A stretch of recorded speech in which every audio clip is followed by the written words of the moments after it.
Bismillahirrahmanirrahim. Assalamualaikum warahmatullahi wabarakatuh. Salam sejahtera untuk kita semua. Om Swastiastu, Namo Buddhaya, salam kebajikan, Sampurasun. Rahayu Sagung Dumadi. Semoga seluruh makhluk hidup di semesta ini, baik yang kelihatan maupun yang tidak kelihatan, di setiap ruang dan waktu, di semua tingkatan, senantiasa hidup berbahagia. Hidup itu adalah hak istimewa. Napas selalu keluar masuk. Sepanjang napas keluar dan masuk lagi, berarti kita masih diberi kesempatan untuk menjadi kepanjangan tangan Allah, menyampaikan cinta kasih Allah pada semesta raya ini. Apapun keadaan kita hari ini, sepanjang napas masih kembali ke dalam diri kita, berarti kita masih akan digunakan oleh Sang Semesta.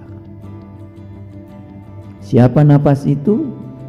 Ya, napas itu yang tidak pernah tidur, tidak pernah ngantuk, selalu berdiri tegak, mengurus seluruh kepentingan kehidupan kita. Jadi napas adalah jantung kehidupan semesta. Makanya orang yang meninggal disebut menghembuskan napas yang terakhir.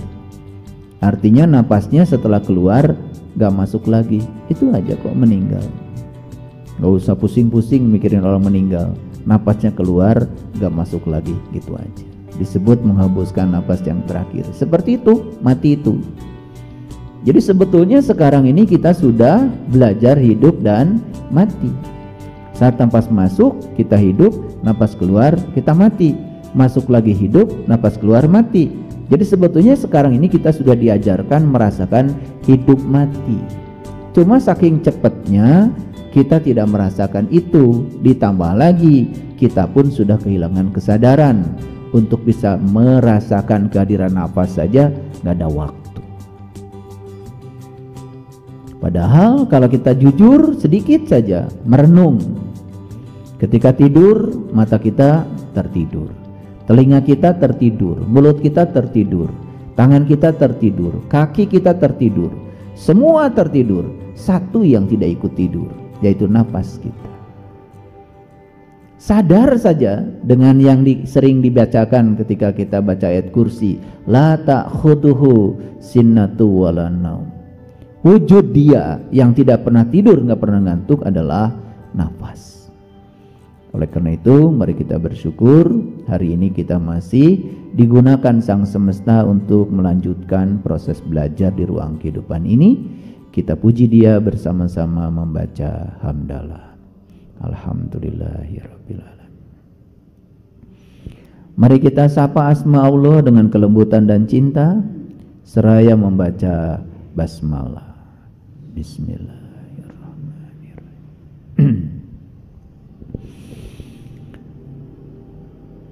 Tadi pagi saya membaca sebuah artikel yang dikirim oleh WHR, World Happiness Report.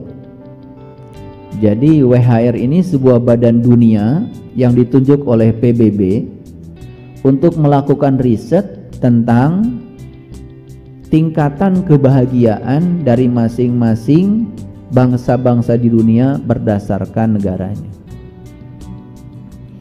Jadi WHR ini ternyata sudah merilis hasil risetnya yang terbaru itu pada bulan Maret kemarin. Maka tanggal 20 Maret itu sudah dinobatkan oleh PBB sebagai Hari Kebahagiaan Internasional. Supaya tahu. Jadi 20 Maret itu oleh PBB ditetapkan sebagai Hari Kebahagiaan Internasional. Jadi sekarang itu kebahagiaan itu bisa diukur. Ada alat ukurnya. namanya gross national happiness. Kalau dulu ada gross national product. Jadi dulu yang bisa diukur itu hanya yang bersifat kuantitatif, kepemilikan uang dan harta. Tapi sekarang gross national happiness, yang namanya indeks kebahagiaan, itu bisa diukur. Jadi orang sudah sampai di tingkat itu melakukan riset. Jadi WHR ini adalah badan dunia yang bertanggung jawab untuk memberikan laporan setiap tahun kepada PBB tentang indeks kebahagiaan bangsa-bangsa di dunia. Yang dirilis 20 Maret kemarin tahun 2023, yang terbaru ternyata ditemukanlah ya, dari 137 negara 10 besar bangsa yang paling bahagia di dunia dari 137 negara. Yang pertama itu namanya Finlandia. Yang kedua, ranking kedua negara paling bahagia di dunia setelah Finlandia itu adalah Denmark. Ranking yang ketiga adalah Islandia. Saya dengan istri saya alhamdulillah sudah pergi ke sana, ke Islandia itu. Saya ingin tahu. Kalau dulu Islandia pernah ranking 1. Ya, bersama Norwegia, karena Islandia dengan Norwegia itu kan satu kesatuan. Saya sudah ke sana, ingin membuktikan seperti apa. Nanti saya ceritakan, karena ini ada kaitannya dengan kajian kita hari ini. Jadi kajian kita hari ini saya beri judul, biarkanlah Allah menggunakan kita untuk tujuannya. Karena selama ini kita terus-menerus menggunakan Allah untuk tujuan kita. Sekali lagi, selama ini kita terus-menerus menggunakan Allah untuk tujuan kita, bukan membiarkan Allah menggunakan kita untuk tujuan Allah. Jadi hidup kita udah kebalik selama bertahun-tahun. Dan hari ini selesai saya kajian, saya akan balikan sudut pandang itu. Dan saksikan kalau kita bisa membalikan sudut pandang hari ini, setelah ini, percayalah sama saya, disitulah kita akan menemukan kebahagiaan. Makanya ada kaitan dengan itu. Maka saya memulai berbicara dengan data. Karena saya ilmuwan, kalau saya berbicara tidak pakai ilmu katanya. Jadi saya langsung mengambil artikel ini yang terindeks ke sumbernya. Jadi bukan katanya, bukan orang kedua, orang ketiga, langsung dari WHR, dari World Happiness Report. Itu badan dunia yang ditunjuk oleh PBB. Jadi Finlandia itu ranking pertama, negara paling bahagia. Yang kedua Denmark, yang ketiga Islandia, yang keempat Israel. Israel nomor 4. Jadi kalau saya mohon maaf, karena saya juga rajin baca Injil, di Injil itu ada kata-kata bagus. Ya. Kebahagiaan itu datangnya dari Israel. Awas ya, Israel itu, Isra itu berjalan, El itu Tuhan. Jadi Israel itu orang yang berjalan menuju Tuhan. Tapi ternyata negara itu yang diberi nama Israel itu juga termasuk ranking 4 negara paling bahagia. Nah, kalau Israel yang hakiki, ya tentu saja bukan itu. Karena tidak mungkin Allah mengistimewakan satu kelompok dan kemudian tidak mengistimewakan kelompok yang lain. Bukankah kita semua ciptaannya Allah? Jadi Allah di Quran mengatakan, ya Bani Israel, uzkuru nikmati Allah alaikum wa anni faddaltukum alal alamin. Hai Bani Israel, Bani itu orang, manusia, Isra itu berjalan, bahasa Arab, Eli itu bahasa Ibrani, Tuhan. Jadi Bani Israel, orang yang berjalan menuju Tuhan. Maka siapapun yang mau berjalan menuju Tuhan, bersama Tuhan, jadi keluarga Tuhan, itu pasti akan diunggulkan dari umat manapun. Makanya Bani Israel di Quran itu yang paling banyak ceritanya. Dari surat Al-Baqarah, ya semua surat-surat yang diturunkan di Madaniyah yang panjang-panjang, itu semua cerita Bani Israel. Termasuk Quran surat Al-Isra, ya surat yang ke-17. Itu kan cerita perjalanan perjalanan Isra. Yang Isra itu abdihi. Dan siapa abdi? Siapa saja yang mau mengabdikan dirinya kepada Tuhan, itu abdihi. Jadi abdihi itu bukan satu orang, banyak. Tergantung kita mau nggak memperjalankan diri kita kepada Tuhan. Makanya perjalanan setiap manusia itu minal masjidil haram ilal masjidil aqsa. Masjidil haram itu tempat asal kita, yaitu rahim ibu kita, itu hakikatnya. Masjidil aqsa, aqsa itu bahasa Arab, artinya jauh. Masjid itu artinya tempat. Masjidil aqsa artinya tempat yang jauh, sejauh kalian mencari. Di mana kalian bertemu jati diri, itulah Masjidil Aqsamu secara hakikat. Makanya perjalanan kita semua sama. Minal Masjidil Haram ilal Masjidil Aqsa. Makanya orang tua kita menggambarkan perjalanan itu dari Mas Kumambang sampai Pucung. Mas Kumambang itu masa mengambang di rahim ibu. Itulah hakikatnya Masjidil Haram. Makanya setelah mengambang 9 bulan 10 hari, maka kita datang ke dunia ini karena kita diutus oleh semesta ke dunia ini untuk menjadi khalifah. Khalifah itu bukan pemimpin, khalifah itu penjaga. Jadi kita ini sekarang ditugaskan oleh Allah datang ke dunia untuk menjadi penjaga dunia. Karena dunia ini bukan warisan buatmu, tapi dunia ini adalah titipan dari Allah buat anak cucumu.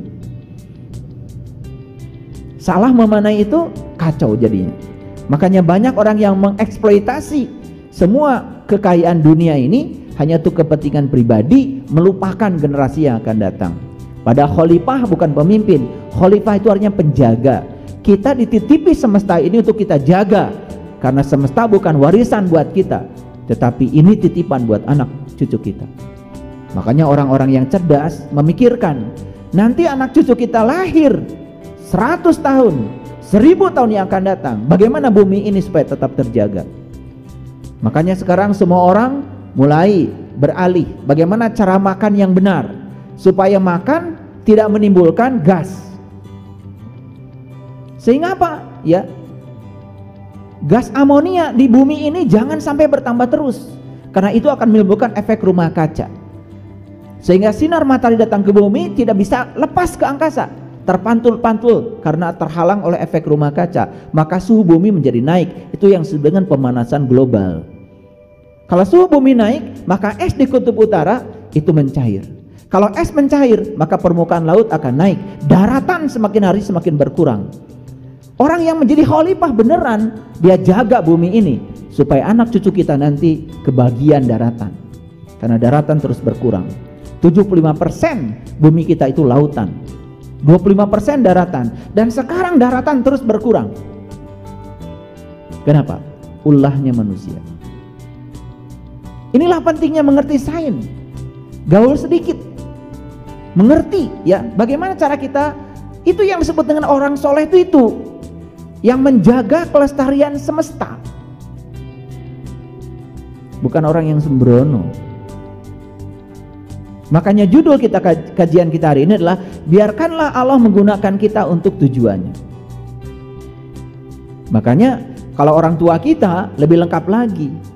Dari Mas Kumambang sampai Pucung itu perjalanannya step by step dijelaskan. Masa mengambang di rahim, kemudian turun ke bumi lewat mijil rahim seorang ibu, dilanjutkan dengan sinom, masa lucu, lanjut dengan kinanti, masa mencari jati diri, lanjut asmarandana, lanjut gambuh, masa untuk saling menerima perbedaan, kita menyatu dengan orang yang berbeda, yang disebut dengan rumah tangga. Makanya rumah tangga adalah latihan menerima dan menghargai perbedaan. Lanjut setelah itu apa? Dandang gula. Lanjut setelah itu apa? Setelah dandang gula, durma. Durma itu berbagi. Baru jadi manusia berguna kalau dia bisa menemukan berkah dalam kehidupannya, dan berkah yang dia terima dia bagikan kepada banyak orang. Makanya orang yang sudah menemukan berkah Allah dalam dirinya, dia sudah menemukan tujuan hidup. Dan orang yang sudah bisa membagikan berkah pada orang lain, berarti dia sudah menemukan arti hidup. Baru disebut orang yang berguna. Itu dandang gula. Setelah dandangnya penuh dengan gula, berikutnya durma. Setelah durma, pangkur. Karena sudah dibagikan semuanya, lepas segala kemelekatan, pangkur, mulai mengasingkan diri untuk siap pulang ke tempat asal. Maka saatnya tibalah namanya magatru. Magatru itu pegatruh, di mana ruh dengan tubuh berpisah lagi. Setelah magatru, puncaknya adalah pucung itu pocong. Akhirnya tubuh kita yang berasal dari tanah kembali ke tanah, dan sang jiwa setelah selesai menugaskan tugas sebagai kepanjangan tangan Allah, memenuhi ayat inna lillahi wa inna ilaihi rajiun, kembali kepada Allah. Harusnya seperti itu fase kehidupan kita. Minal masjidil haram illal masjidil aqsa. Itu hakikatnya. Karena gak mungkin kita pergi ke Mekah, ke Masjidil Haram, setelah itu kemudian jalan-jalan sampai di Masjidil Aqsa, mau apa? Tangkap hakikatnya dan terapkan dalam kehidupan kita saat ini. Karena Quran itu pragmatis, Quran itu konseptual dan kontekstual, terbukti dan nyata bisa dibuktikan kalau kita punya guru yang bisa membuktikan itu. Itulah pentingnya kita belajar pada yang tahu. Jangan belajar pada orang yang tidak tahu, tetapi dia tidak tahu bahwa dia tidak tahu. Itulah orang yang kemana-mana menyebarkan kebohongan tetapi berbaju kebenaran. Kayak yang benar tetapi sebetulnya bohong, karena tidak bisa membuktikan. Karena orang tidak bisa membuktikan, kan namanya bohong. Betul nggak? Dia mengaku orang kaya, tidak bisa membuktikan kalau dia kaya, kan bohong. Bohong itu artinya tidak bisa membuktikan. Kalau cuma ngomong saja gampang. Allah bersamaku, lebih dekat kepadaku daripada urat nadi leherku. Cek, apakah itu sebatas pengetahuan atau pengalaman? Kalau itu sebatas pengetahuan, masih bohong. Tapi kalau itu sudah menjadi pengalaman diri, dan kita merasa manunggal, menyatu, tauhid bersama dia, baru itu menjadi kenyataan. Baru nggak bohong lagi kalau sudah jadi bukti. Paham sampai di sini? Lanjut dulu. Jadi Israel tadi urutan keempat, Belanda urutan kelima. Saya juga udah pernah ke negara-negara ini.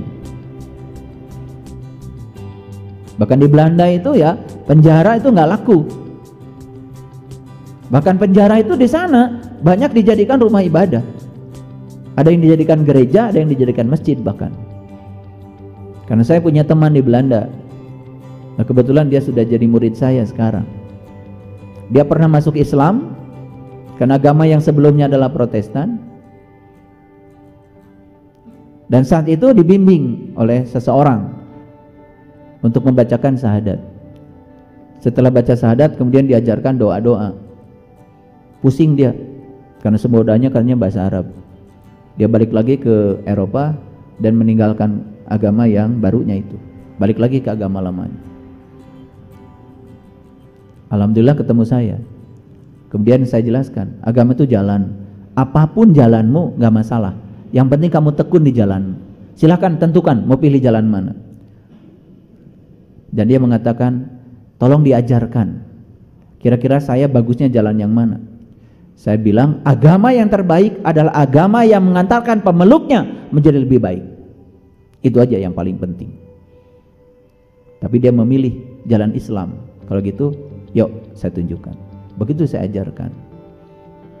Saat itu dia bergetar dan menangis. Kenapa dulu ya, waktu saya baca syahadat yang pertama, saya kok tidak menangis, tidak ada getarannya, tidak ada rasanya. Ya iya, kamu kan cuma membaca saja. Bersaksi tetapi tidak menyaksikan. Oleh saya dibalik, menyaksikan dulu baru kamu bersaksi. Kan Nabi Muhammad juga membimbing orang-orang saat itu memasuki Islam begitu dulu. Diajak untuk menyaksikan baru bersaksi. Kalau menyaksikan kan alatnya mata. Kalau bersaksi alatnya mulut kan. Mulut ini hanya bisa berbicara kalau ada info dari mata. Tapi tentu saja urusan spiritual tidak ada kaitan dengan mata ini.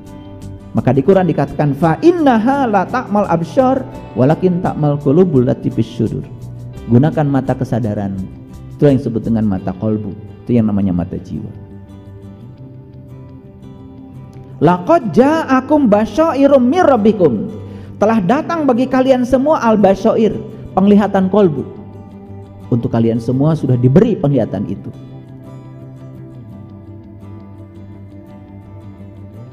sudah diberi. Wa man absara falinafsi, dan siapa yang bisa menggunakan penglihatan itu, basyirah itu, maka keuntungan bagi dirinya sendiri. Wa man amiya fa'alaiha, dan siapa yang tidak bisa menggunakan penglihatan itu, maka kerugian bagi dirinya sendiri. Ini info dari Al-Quran bahwa sebetulnya semua manusia sudah dikasih basyirah, penglihatan kolbu.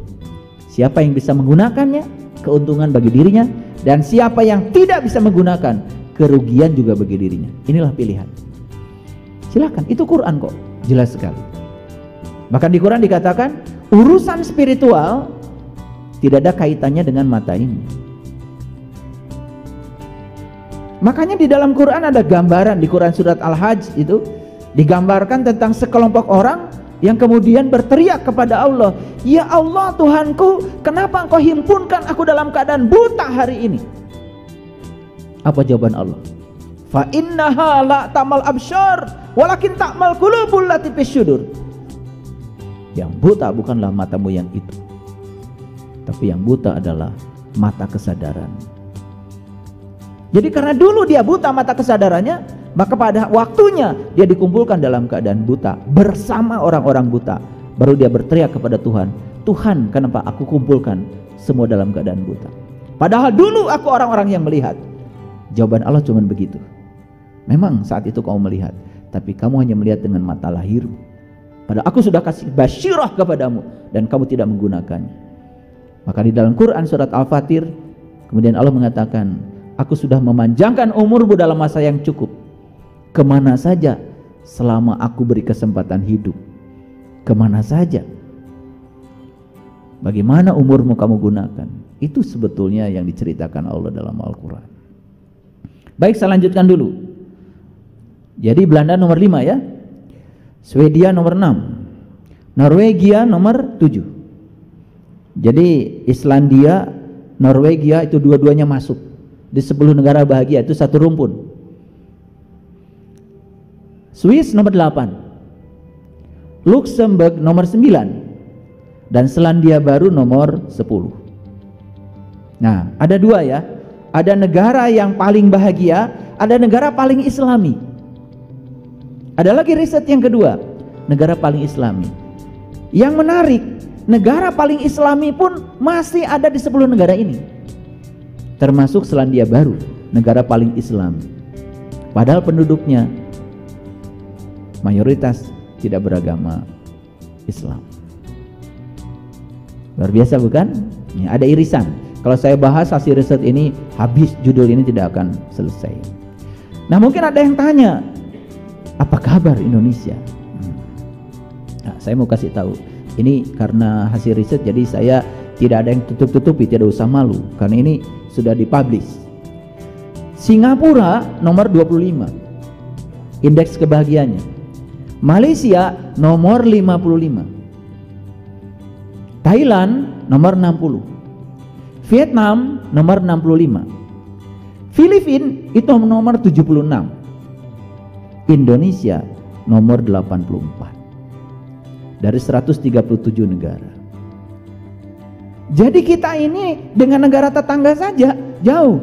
Filipina saja nomor 76, kita nomor 84. Nah, baik, sebetulnya apa sih indikator yang menentukan negara itu disebut negara bahagia? Nah, saya tidak akan bicara terlalu detail ya hasil risetnya, karena nanti saya jadi presentasi hasil riset. Tetapi ada 6 indikator. Yang pertama adalah dukungan sosial, interaksi sosial, gitu. Jadi negara-negara yang paling bahagia itu konflik sosialnya sangat minimalis. Dan ini cocok dengan hasilnya riset Profesor Masaru Emoto. Ketika seseorang jiwanya kotor, maka kecenderungan mentalnya juga akan menjadi buruk. Dan orang yang jiwanya kotor, mentalnya buruk, itu hubungan sosialnya biasanya terganggu. Karena konflik keluar itu akibat konflik di dalam. Jadi semua orang yang masih punya konflik di luar, sebutnya konflik itu dengan dirinya sendiri. Jadi kalau orang masih bermusuhan dengan orang lain, sebenarnya karena dia belum selesai dengan dirinya sendiri, berarti belum bahagia. Jadi kalau saya kaitkan dengan riset-riset dari seluruh dunia, ini jadi nyambung semuanya. Ternyata penyebab simptom itu penyakit fisik, itu 90% dari 3. 50% dari jiwa yang kotor, 25% dari mentalitas yang bobrok, 10% hubungan sosial yang terganggu. Bayangkan ya. Jadi kalau jiwa kotor, mentalitas kotor, kemudian hubungan sosial terganggu, itu sudah pasti sakit fisiknya. Jadi tidak usah cari-cari alasan kenapa Anda sakit. Periksa aja yang 3, itu pasti cocok, karena ini hasil riset. Makanya sekarang di seluruh dunia orang berusaha untuk menyembuhkan simptom penyakit yang ada di fisik ini, tidak dengan cara menyelesaikan akibatnya, tapi cari sebabnya. Itu yang disebut dengan pengobatan holistik. Jadi kalau ingin sehat fisik kita, bersihkan aja jiwamu. Gitu. Jadi kalau ingin sehat tubuh fisik kita, bersihkan jiwamu. Jiwa yang bersih akan berpengaruh pada mental yang bersih, pikiran yang bersih. Jadi ini hasil riset ya. Jadi oleh itu saya mulai dari data. Hari ini saya mulai dari data, dan saya bicara data berdasarkan riset. Jadi pertama itu dukungan sosial, itu indikator yang pertama. Interaksi sosial mereka bagus, saling menghormati, saling menghargai, terutama menghormati dan menghargai perbedaan. Yang kedua itu adalah penghasilan. Jadi kalau bicara penghasilan berarti berbicara tentang pendapatan per kapita. Yang ketiga kesehatan. Kalau bicara kesehatan pasti berbicara tentang harapan hidup kan? Harapan hidup. Jadi harapan hidupnya lebih panjang. Makanya harus sehat ya. Belajar spiritual sakit-sakitan. Katanya belajar agamanya udah tingkat tinggi, tetapi darah tinggi juga, kolesterol tinggi, tingkat tinggi, gula darah tinggi, lemak darah tinggi. Ini ada apa? Itu artinya proses pengendalian ini aja, nih gak berhasil. Karena sebetulnya yang membentuk tubuhmu itu ya mulutmu. Kalau ini gak berhenti nyapek, ya udah bentuk tubuh nggak karu-karuan, perut jadi nggak karuan, betul nggak? Iya. Makanya saya tidak mau ada murid-murid saya nggak langsing ya.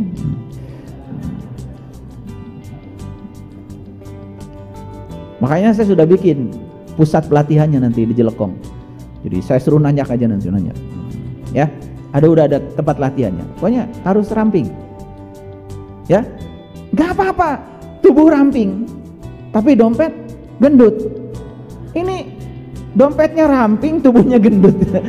Banyak penyakit. Jadi yang ketiga itu kesehatan. Yang keempat yang penting kebebasan.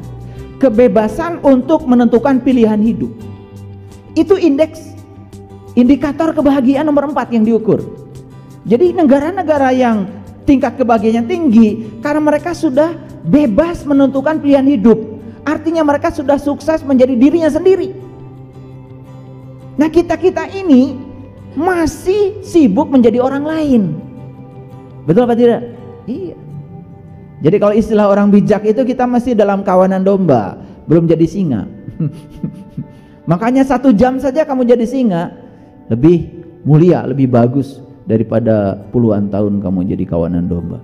Domba itu abring-abringan, batur kitu ngilu kitu, batur kieu ngilu kitu, eta domba.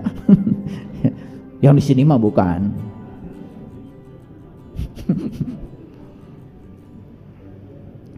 Yang kelima itu kemurahan hati, kedermawanan, itu yang diukur.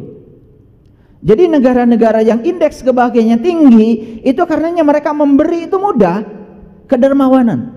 Ternyata WHR menentukan kedermawanan sebagai indikator kelima untuk menentukan kebahagiaan. Dan yang keenam adalah ketiadaan korupsi.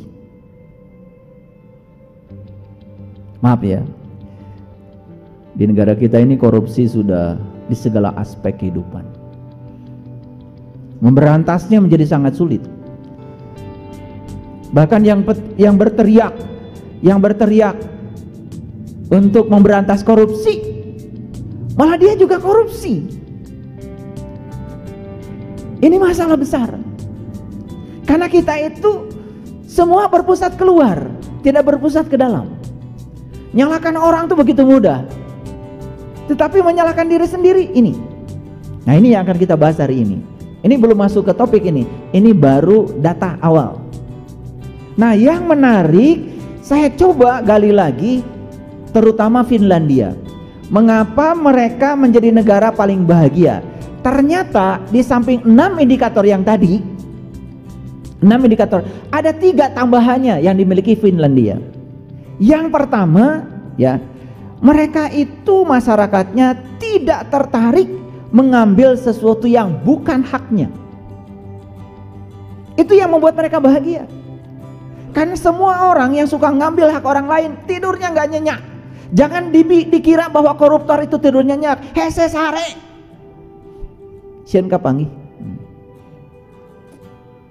Tapi orang Finlandia ini tambahannya ada 3 nih dibanding negara yang lain. Jadi saya coba searching lebih dalam lagi hasil risetnya. Ternyata ada 3 yang membuat mereka unggul. 1, mereka tidak tertarik mengambil yang bukan haknya. Yang kedua yang membuat mereka bahagia adalah tidak pernah tertarik untuk membandingkan dirinya dengan orang lain. Jadi ini tanda sudah berhasil menjadi dirinya sendiri. Nah, ini nanti akan kita bahas ya. Kalian tuh kan gampang sekali berubah pikirannya dengan apa kata orang tentang dirimu. Bahkan yang luar biasa, orang tua intervensi 3 besar pada anaknya. 1, intervensi pendidikan. Yang kedua, intervensi pekerjaan. Yang ketiga, intervensi jodoh. Ini yang masih di Indonesia yang paling besar. Orang tua intervensi pada masa depan anaknya di 3 besar itu. Maka jangan heran kalau banyak orang yang berpenyakit. Jadi saya menemukan di kelas klinik holistik itu banyak sekali orang-orang yang depresi, kemudian sudah cancer, macam-macam cancer di seluruh anggota tubuhnya. Ternyata faktor pertama yang paling berbahaya adalah dia melakukan sesuatu yang dia tidak suka. Jadi mungkin saja anak ini tidak mau jadi dokter, tapi orang tuanya ingin anak jadi dokter. Mungkin saja anak ini tidak mau jadi orang tuanya, tapi karena orang tuanya jadi X, maka anaknya harus seperti orang tuanya jadi X. Dan di Indonesia orang tua ikut campur urusan anak dianggapnya cinta kasih. Jadi anak tidak dihargai sebagai tamu agung yang datang ke semesta untuk menjadi dirinya sendiri. Anak tidak diberi kebebasan. Bahkan dari kecil saat anak tidak sadar, dikasih harus mengaku keyakinannya apa. Betul? Beda di negara-negara yang sudah beradab. Setelah dewasa baru ditawari, kamu mau ngambil jalan apa, silakan, itu pilihanmu. Diberi kebebasan untuk menentukan itu. Kita intervensi, dan di Indonesia intervensi itu menurut para sosiolog itu ada 3. 1, intervensi dalam pendidikan, 2, intervensi dalam urusan pekerjaan, dan yang ketiga, intervensi dalam urusan jodoh. Bayangkan kalau jodoh saja sudah diintervensi, bagaimana mereka bisa menyelesaikan karmanya? Nah, kalau saya bicara ini lebar lagi, karena itu bukan topik kita. Jadi saya batasi ya. Tetapi ini data-datanya perlu diketahui. Yang ketiga yang menyebabkan Finlandia menjadi negara paling bahagia, mereka ini tidak mengabaikan alam. Dan mereka sangat dekat dengan alam. Makanya di komunitas kami ini ya, setiap periode tertentu pasti ada acara ke alam. Makanya tempo hari saya mengajak ya para sahabat semuanya ke Candi ke Candi Hijau, ke Candi Boko, saya mengajak ke Gunung Merapi. Dan kemudian di situ kita melakukan meditasi ya. Hanya meditasi pohon saja. Pada menangis semua tersungkur. Kenapa? Melihat pohon dengan kesadaran berbeda dengan melihat pohon tanpa kesadaran. Ternyata di pohon itu ada energi halus yang lembut, yang hidup, yang menghidupi pohon. Dengan kesadaran yang tinggi bisa melihat energi lembut itu. Di situ kita bisa menemukan Allah. Di situ kita bisa menemukan Dia, Sang Maha Pencipta. Maka kemanapun kamu memalingkan wajah, di situ kamu akan melihat wajah. Sekali lagi kesadaran. Nah, apa kesimpulan besar dari riset ini? Jadi ternyata 3 yang disebutkan tadi, kelebihan orang Finlandia, yang pertama tidak mengambil hak orang lain, yang kedua tidak membandingkan, yang ketiga tidak mengabaikan manfaat alam. Titik beratnya ternyata yang nomor 2, tidak membandingkan. Jadi artinya mereka sudah bisa menerima diri mereka apa adanya. Itu yang disebut dengan muslim. Jadi muslim itu adalah orang yang sudah bisa menerima dirinya apa adanya. Maka siapapun yang sudah bisa menerima dirinya apa adanya, maka mudah untuk mencapai kebahagiaan. Ketika kita masih membanding-bandingkan diri kita dengan orang lain, yang terjadi adalah penolakan. Makanya Islam itu artinya adalah pasrah. Muslim artinya orang yang sudah bisa pasrah.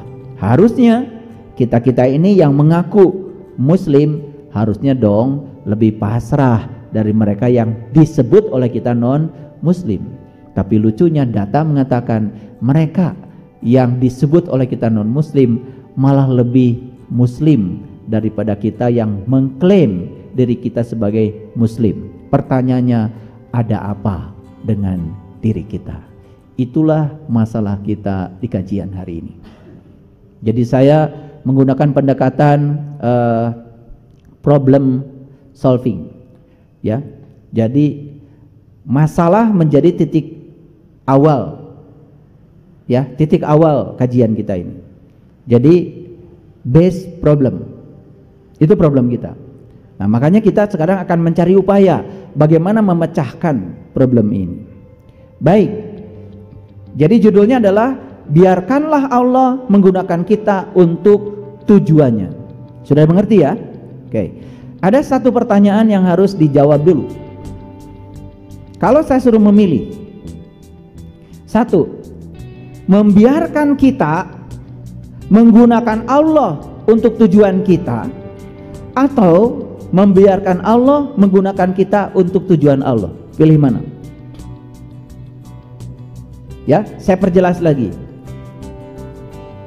Membiarkan diri kita menggunakan Allah untuk tujuan kita, atau membiarkan Allah menggunakan kita untuk tujuan Allah. Pilih nomor 1 atau nomor 2? Nomor 2 ya. Nah, kalau disuruh milih pasti milih yang benar. Di sini di hidup beda. Baik ya. Kalau kita mau membiarkan diri kita digunakan Allah untuk tujuan Allah, itu sudah pas. Mengapa? Oke. Kalian suka berdoa? Suka berdoa? Ini mulai dicek, masuk data. Suka berdoa kan? Oke. Doanya ngatur-ngatur Allah kan? Supaya Allah ngikutin keinginanmu, bukan? Ketika Allah mengikuti keinginanmu, kamu sebut Allah mengabulkan doaku, begitu? Ketika Allah tidak mengikuti keinginanmu, maka kamu bilang Allah tidak mengabulkan doaku, begitu kan? Bahkan sombong, ketika Allah selalu mengikuti keinginanmu, kamu mengatakan dirimu soleh kan? Jawab dulu, ini data. Begitu apa tidak? Ini data sudah berlawanan.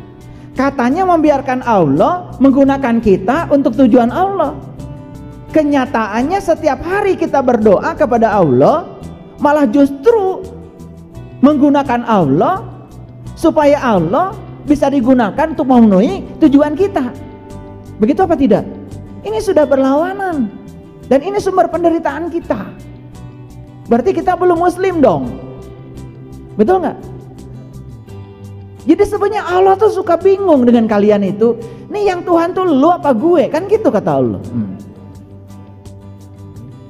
Kita ini diciptakan Allah untuk tujuan Allah. Setelah kita diciptakan, malah kita sang pencipta diatur oleh ciptaan. Lucu bukan? Kita ini ciptaan loh, dan Allah pencipta. Harusnya pencipta itu menggunakan ciptaan untuk kesenangan pencipta. Ini yang terjadi, kita ini sekarang statusnya sebagai ciptaan, tetapi mencoba mengatur pencipta untuk kesenangan ciptaan. Ini sumber penderitaan kita. Salah memaknai doa. Karena doa itu kalau ditanya semua orang, ini saya sudah survei. Jadi saya tanya 100 orang, ya, apa artinya doa? 100-100-nya mengatakan doa adalah permintaan. 100-100-nya mengatakan doa itu adalah permintaan. Padahal doa dalam bahasa Arab itu artinya adalah undangan. Doa itu artinya ajakan. Jadi sebenarnya berdoa kepada Allah artinya Allah tuh ingin disertakan, ingin diajak, ingin dirasakan kehadirannya. Karena beliau ada bersama kita, lebih dekat daripada uratan di leher kita. Sayang keberadaannya tidak disadari oleh kita, karena kita menganggap Tuhan itu ada di tempat yang jauh dan sedang kita atur-atur dari sini supaya dia ngikutin semua keinginan kita. Itu doa yang selama ini kita lantunkan, bukan? Padahal doa yang sebenarnya artinya adalah undangan, ajakan. Jadi Allah tuh hanya ingin disadari kehadirannya, disadari keberadaannya, karena dia bersama kita. Buktinya adalah nafas kita. Itu wujud keberadaannya pada diri kita. Kenapa kita sering khawatir? Kenapa kita sering sedih? Karena ada ilusi keterpisahan kita dengan dia. Ini masalah tauhid sebetulnya. Karena tauhid kita baru mengesahkan Tuhan, tapi tidak mengesah bersama Tuhan. Yang dibutuhkan dari tauhid itu bukan mengesahkan Tuhan, mengesah bersama Tuhan. Makanya leluhur kita mengatakan manunggaling kaula lan Gusti. Kaula lan Gusti itu manunggal. Gitu. Sampai sini ngerti? Pilih yang mana tadi pertanyaannya? Yang nomor 2 kan? Berarti kita sudah memasuki judul ini. Kita sekarang siap sedia membiarkan Allah menggunakan kita untuk tujuan Allah.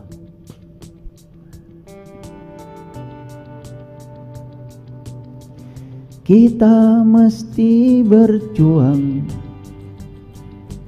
memerangi diri, bercermin dan teruslah bercermin. Tuhan ada di sini, di dalam jiwa ini. Berusahalah agar dia tersenyum. Berusahalah agar dia tersenyum. Du-du-du-du-du. Gitu, kata Ebit. Jadi sebetulnya kita ini ciptaan harusnya berusaha setiap saat untuk membuat sang pencipta tersenyum. Begitu kata Ebit. Tapi kita nyanyi juga nggak ngerti karena nggak sadar. Padahal itu lagu pesannya dalam sekali. Diawali dengan kita mesti telanjang dan benar-benar bersih, suci lahir dan di dalam batin. Tengoklah ke dalam sebelum bicara, singkirkan debu yang masih melekat, singkirkan debu yang masih melekat. Kenapa? Kita ini kan inginnya menggunakan Allah untuk membuat kita tersenyum, bukan membiarkan diri kita dipakai Allah supaya Allah tersenyum. Makanya Nabi Musa ditegur sama Allah. Ini hadis kursi yang paling saya kagumi. Saya ulang-ulang di setiap kajian saya. Hai Musa, kenapa ketika aku sakit engkau tidak menjenguk aku? Apa kata Musa? Bagaimana kau sakit ya Allah? Tetanggamu yang sakit Musa, tetanggamu yang sakit. Dan kalau kau menjenguk tetanggamu, berarti kau menjenguk aku.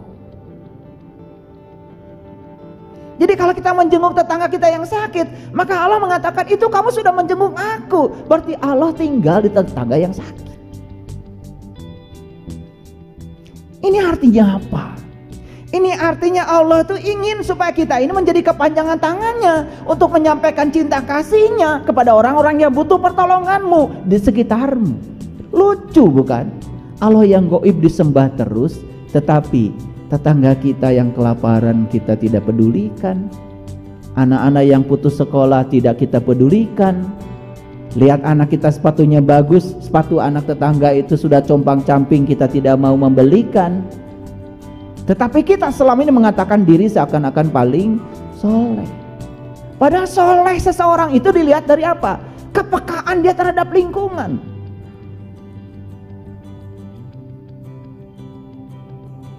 Malam-malam saya lewat jalan apa itu, Profesor Sutami itu, yang Setrasari itu. Ada orang pikul sapu, jualan sapu lidi malam-malam. Itu udah di atas jam 10 malam. Hujan rintik-rintik. Dan ternyata orang ini cacat kakinya. Jadi kakinya tuh sebelah digusur, mana memikul sapu lidi sebanyak itu. Malam-malam. Itu sulit untuk berhenti mobil di situ. Dan saya cari tempat untuk memarkirkan mobil saya. Saya belok dulu ke Jalan Sukahaji, saya taruh di situ. Kemudian saya sampai.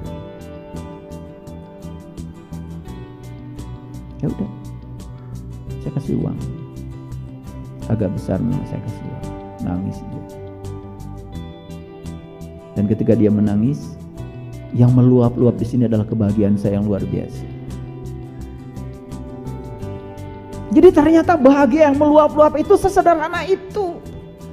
Ketika kita peka pada orang lain dan kemudian berhenti dan kemudian kita memberi kasih yang besar. Bahkan di Quran dikatakan tidak disebut memberi kalau kamu belum bisa memberi yang kamu cinta. Kalau kita memberi yang sudah tidak terpakai di kita, itu bukan memberi, bukan suatu pemberian. Kalau kalian ngasih 2.000, 5.000 karena itu sudah tidak terpakai oleh kamu, bukan pemberian itu. Itu membuang sampah sebetulnya. Sama seperti kamu punya makanan banyak di rumah dan kemudian setelah kamu kenyang, kamu kasih sisanya kepada tetangga. Itu bukan pemberian. Niatkan dari awal, saya masak banyak karena saya ingin berbagi dengan tetangga biar mereka kebagian. Tapi kalau kita niatnya supaya kenyang perut kita, kalau ada sisa kita bagi kepada mereka, bukan pemberian. Dan kita selama ini membungkus pemberian kita seakan-akan dengan kedermawanan kita. Baru kita ngasih sepatu karena sudah tidak dipakai, baru ngasih baju karena sudah bekas tidak dipakai. Padahal kata Allah, berikanlah yang kamu cintai. Baru itu menjadi sebuah pemberian. Dan kenapa pemberian kita selama ini tidak berkah? Tidak membawa berkah kepada kita. Satu, bermuatan. Dan yang kedua, apa yang kita berikan itu sesungguhnya barang-barang sisa.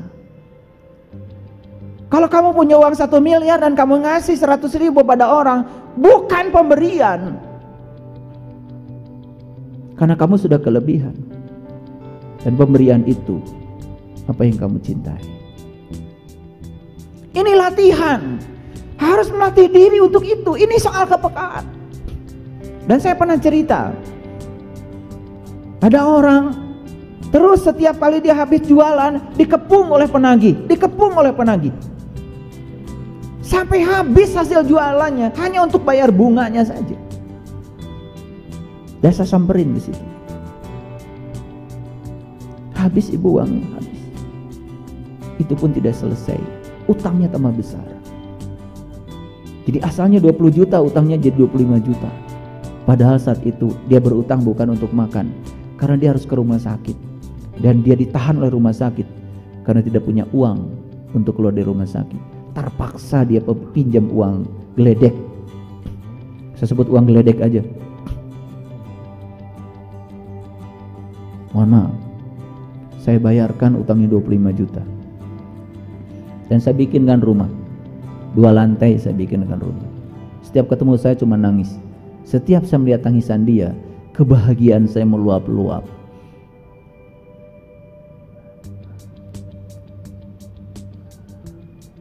Makanya pemberian yang luar biasa yang dinilai oleh Allah adalah kamu tetap memberi walaupun saat itu kamu susah. Kalau pemberian saat kamu sedang berkelimpahan itu sangat biasa, tapi kamu bisa memberi walaupun kamu susah. Di situ nilai pemberian itu yang sangat luar biasa. Saya membangunkan rumah dia bukan karena saya sudah berkelimpahan,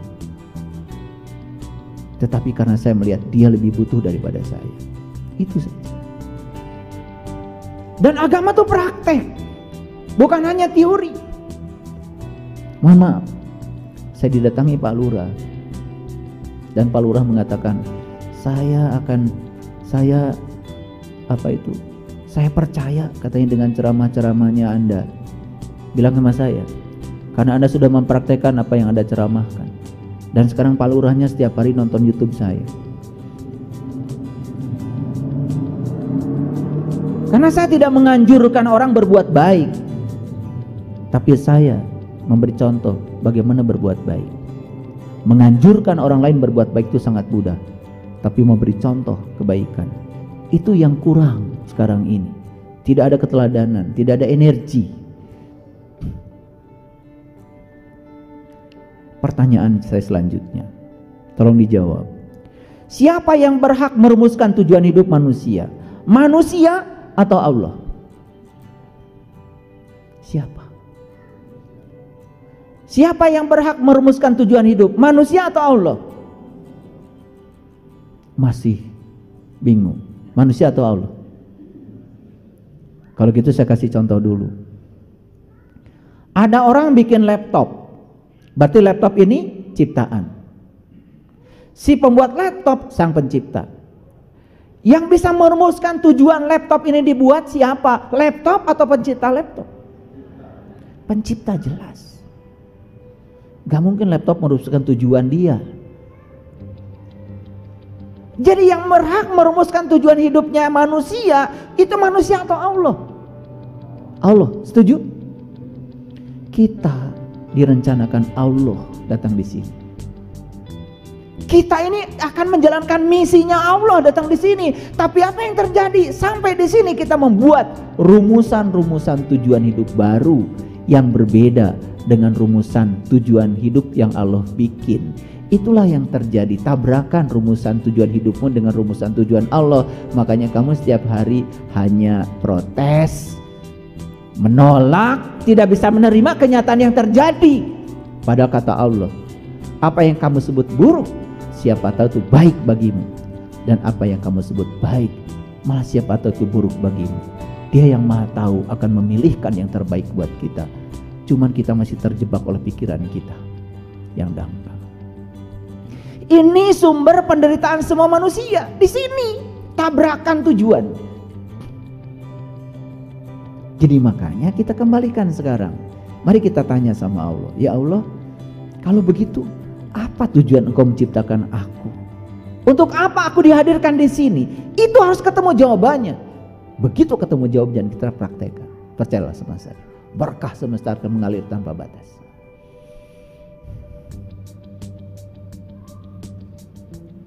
Jadi manusia itu adalah ciptaan, sedangkan Allah sang pencipta manusia. Siapa yang paling tahu tujuan manusia diciptakan? Bukankah Allah? Yuk sekarang saya tanya, Bapak Ibu, lihat di cermin, pandang tubuhmu. Kenapa Allah menciptakan mata saya dan diletakkan di sini? Kenapa menciptakan telinga saya bentuknya seperti ini? Dan kenapa diletakkan di sini? Dan kenapa jarak mata dengan telinga itu seperti ini? Dan kenapa di sini disediakan anak telinga? Kenapa bentuk telinga seperti ini? Rabbana ma khalaqta hadza. Tidak mungkin ada satu ciptaannya yang tidak direncanakan. Pertanyaan selanjutnya, apakah benar kita selama ini menggunakan tubuh kita sesuai dengan tujuan Allah menciptakan tubuh kita? Kenapa Allah menciptakan tangan kita 5 jari? Kenapa jari yang ini, ibu jari, jauh jaraknya dengan telunjuk? Kenapa tidak sama panjang? Pernah menemukan jawaban ini? Saya pastikan kalian baru lihat tubuh fisik saja, belum menemukan jawaban. Kalian akan menggunakan tubuh kalian semau kalian. itu juga sumber penderitaan. Akibatnya kita tidak bisa menggunakan tubuh ini untuk membuat Allah tersenyum. Padahal kata Ebit, berusahalah agar dia tersenyum. Berusahalah agar dia tersenyum.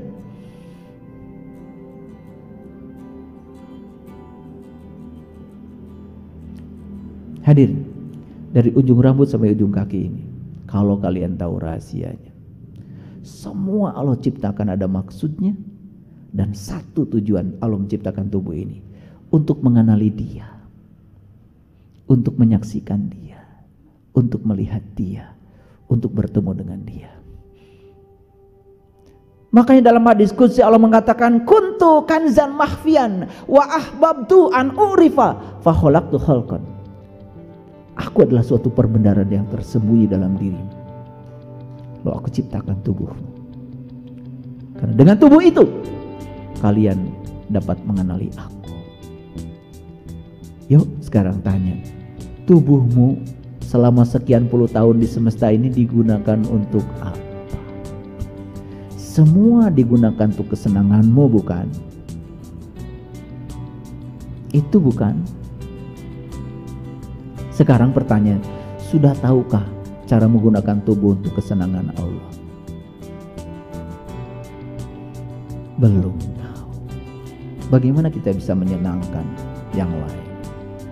Makanya kita dalam hidup semua berorientasi pada diri sendiri, tidak pernah berpikir orang banyak.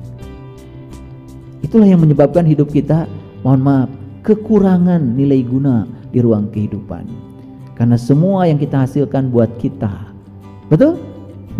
Tidak pernah memikirkan orang lain. Makanya ciri manusia paripurna dalam rumusan orang Sunda itu kan ada 6. 1, nulung kanu butuh. 2, nalang kanu susah. 3, ngahudangkeun kanu sare. 4,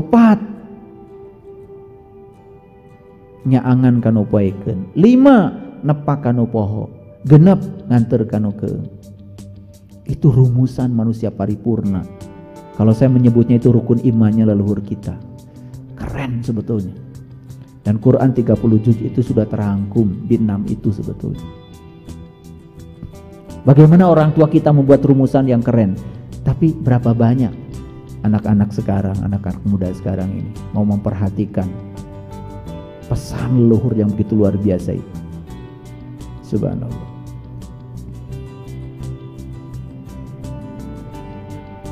Jadi kita simpulkan dulu, kalau begitu semua ciptaan dicipta oleh Sang Pencipta untuk kesenangan siapa?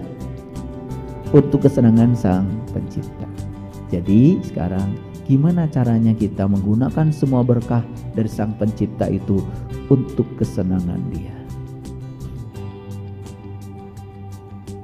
Oke? Mulai dari mana? Mulai dari mempertanyakan, untuk apa aku ada di sini? Kenapa tubuhku begini? Kenapa tubuhku beda dengan tubuh gajah? Kenapa tubuhku beda dengan tubuh kambing? Itu kalau pertanyaan itu dianggap konyol orang biasa.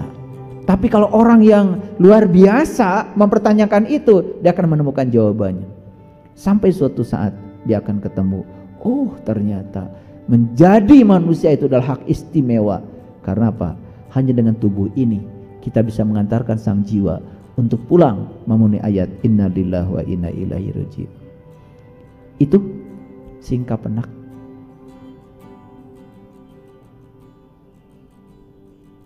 Oke, lanjut dulu. Jadi kalau kita lihat hadis qudsi ini, ya. Jadi Allah itu menciptakan manusia cuma satu tujuannya kok. Allah ingin dikenal. Sampai di hadis qudsi menggunakan kata wa ahbabtu an urifa. Habib, ahbab itu rindu. Wa ahbabtu an urifa, aku rindu untuk dikenal. Jadi Allah tuh ingin dikenal sebetulnya. Jadi Allah menciptakan tubuh kita tuh hanya ingin dikenal. Kalau sudah dikenal silahkan. Kalian mau menyembah Dia dengan cara apa? Itu ekspresi dari rasa syukurmu. Lucu kalian tuh, kenal juga enggak, udah nyembah-nyembah. Lalu yang disembah jadi pikiran dan perasaanmu sendiri. Tapi GR-nya luar biasa. Ya. Habis sholat walaupun mikir kemana-mana, bilangnya nyembah Allah. Padahal di Quran dikatakan aqimis sholata li zikri, disebut menyembah Allah kalau selama sholat kau mengingat Allah.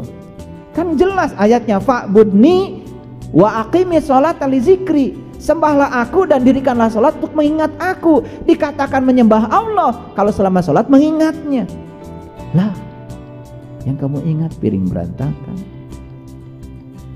cicilan, tapi habis sholat ngakunya nyembah Allah. Untung aja Allah tuh maha diam, tidak comel. Walaupun kita ngaku begitu, Allah tuh diam aja. Padahal kata Allah, dalam hatinya Allah, dalam hati Allah, kata Allah, kamu sepanjang sholat ngurusi urusanmu, ngakunya nyembah aku, kamu kenal aku juga tidak. Maka Nabi Muhammad kan mi'raj dulu baru sholat, sunnahnya begitu, jumpa dulu baru nyembah. Kita nyembah terus, gak mau jumpa. Akibatnya yang kita sembah hanya persepsi kita sendiri. Jadi hasilnya seperti apa? Ya hasilnya kayak gitu. Giliran marah tetap marah, giliran bohong tetap bohong. Betul? Giliran ada hak orang lain yang bisa diambil karena orang lain nggak tahu, diambil juga. Itu tidak waslat, itu nggak sholat. Karena kalau orang sudah sholat, sudah manunggal, sudah waslat. Karena kita gagal berwudu. Karena selama ini kita mengatakan wudu bersuci. Kalau wudu itu artinya berpisah. Berpisahlah kamu dengan selainnya. Kemudian sholat, maka otomatis kamu akan manunggal bersamanya. Jadi wudu dan sholat itu satu paket. Kalau tahu ilmunya. Nah, gimana caranya berpisah dengan yang selain Allah? Karena kita selama ini cuma menjalankan wudu secara syar'i saja. Itu pun tidak mengubah kesadaran. Makanya Nabi Muhammad mengajarkan doa-doa wudu, mengafirmasi tubuh. Ketika beliau mengambil air, disedot ke hidung, beliau mengajarkan doa kan, ya Allah, masukkanlah bau surga ke dalam hidungku. Ketika membasuh wajah, ya Allah, putihkan wajahku dengan cahaya. Ketika membasuh kaki, ya Allah, kuatkan kakiku dalam menjalani siratmu. Ada afirmasi yang diajarkan. Kita wudu, dah, penting mah basuh. Betul nggak? Tidak ada kesadaran yang ditumbuhkan. Nah, kalau ingin belajar itu nanti ada episode khusus ya.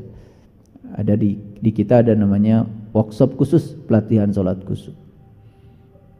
Saya tadi pagi dapat WA dari sahabat-sahabat yang udah ikut pelatihan sholat khusyuk. Ya Allah, betapa nikmatnya. Bahkan setelah selesai sholat pun tetap sholat. Akibatnya sholat itu tidak dibatasi oleh ruang dan waktu. Itu yang dikatakan di Quran, walladzina hum ala sholawatihim yuhafidun. Sholatnya sudah tingkatan sholawat, terhubung terus, yuhafidun, terpelihara. Kalau sudah terhubung terus dengan Allah, terpelihara, tidak ada rasa takut, tidak ada rasa cemas. Itulah yang dikatakan di Quran, ya ayyuhallazina amanu wa tatmainu qulubuhum bi zikrillah, ala bi zikrillah tatmainul qulub. Hanya dengan mengingat Allah, kolbumu menjadi tentram. Kapan kolbu kita bisa mengingat Allah? Kalau sudah terbuka. Karena gak mungkin bisa mengingat kalau tidak menyaksikan. Syarat untuk mengingat harus tahu yang diingat. Makanya semua perintah mengingat Allah selalu diawali dengan haji. Coba lihat di Quran surat Al-Baqarah 198. Fa iza afadtu min Arafah fazkurullah. Apabila kamu sudah menyelesaikan babak Arafahmu, ingatlah Allah. Kan Arafah itu tempat wukuf, puncaknya haji. Jadi haji itu perjalanan menuju Baitullah. Untuk apa? Berjumpa dengan Allah. Diulangi di ayat lain, fa idza qadaitum manasikakum fazkurullah. Semua perintah mengingat Allah diawali dengan perintah haji. Jadi artinya haji dulu baru bisa ingat kepada Allah. Nah, makanya haji ada dua, ada yang syar'i, kita pergi ke sana itu juga wajib bagi umat Islam. ada yang hakiki. Kita menerjemahkan semua simbol-simbol haji di sana untuk melakukan perjalanan ke dalam diri. Baru ketemu hakikatnya, baru ketemu syariatnya, simetri. Baru itu ada dampaknya. Maaf ya, kalau cuma muter 7 putaran di Ka'bah, gak tahu apa hakikat dibalik angka 7. Yang di Ka'bah muter 7 putaran sudah selesai, tapi yang 7 di sini nggak pernah diurus. Nih, perhatikan. Sumber penderitaan dan sumber kebahagiaan manusia itu cuma yang 7. 1, 2, 3, 4, 5, 6,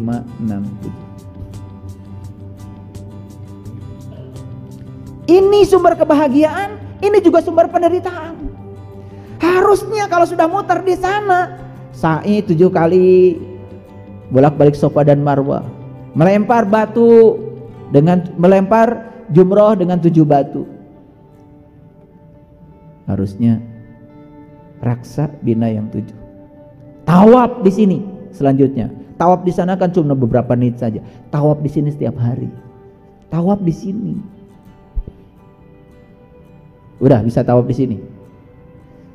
Kalau udah bisa tawaf di sini udah keren. Banyak yang baru bisa tawaf di sana doang. Di sini nggak bisa tawaf.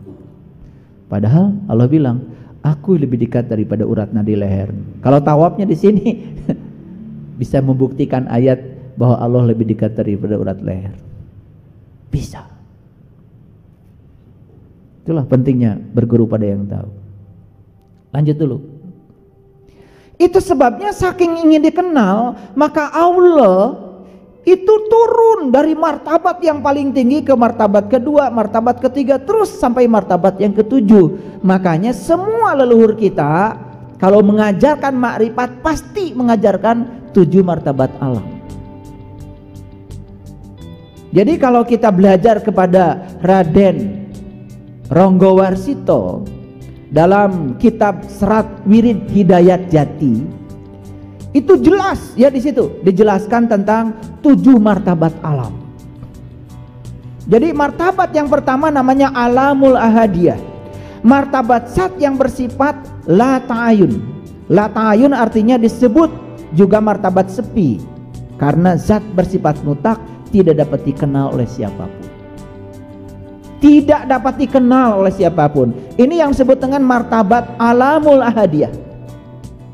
Makanya kemudian dia turun ke martabat yang kedua yang disebut dengan alamul wahdah. Disebut pula hakikat Muhammad. Jadi Muhammad itu artinya terpuji. Makanya kita mengenal dalam terminologi Sirur Asror karya Syekh Abdul Qadir Jalili bab 1 itu diceritakan tentang asal mualaf penciptaan alam. Jadi sebelum Allah menciptakan alam semesta yang luar biasa ini, yang pertama beliau ciptakan adalah Nur Muhammad. Nur Muhammad itu cahaya terpuji, ya dia juga. Makanya ada Nurullah, Nur Muhammad, Nur Insan, diikat semuanya, itu disebut ruh. Makanya ruh dengan jiwa beda. Ruh itu bahasa Arabnya ruh, kalau jiwa bahasa Arabnya nafs, diri.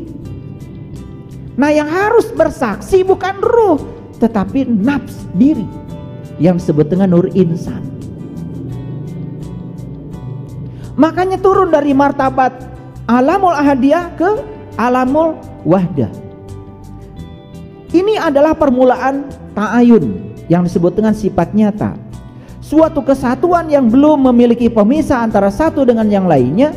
Di sini belum ada perbedaan antara ilmu, alim, dan maklum. Ibarat biji belum ada pemisah antara akar, batang, dan daun. Masih satu kesatuan. Pernah lihat biji? Pernah lihat biji? Biji? Biji jagung, biji kedelai, biji. Lihat akar di situ. Belum. Tapi ada nggak akar di situ? Ada. Ada nggak bibit akar di situ? Ada. Lihat daun di situ. Nggak lihat. Tapi ada nggak bibit daun di situ? Ada di situ dahan? Nggak ada. Ada nggak bibit dahan? Nah kira-kira ini analogi yang kurang tepat sebetulnya. Tetapi daripada sulit, udah saya gambarkan saja. Yang disebut dengan alam kedua itu seperti itulah. seperti biji, sebetulnya ada akarnya, ada daunnya, tetapi belum kelihatan. Karena belum kelihatan kan belum bisa mengenalkan diri kalau saya akar, belum mengenalkan diri kalau saya daun, belum mengenalkan diri kalau saya pohon, belum bisa mengenalkan diri.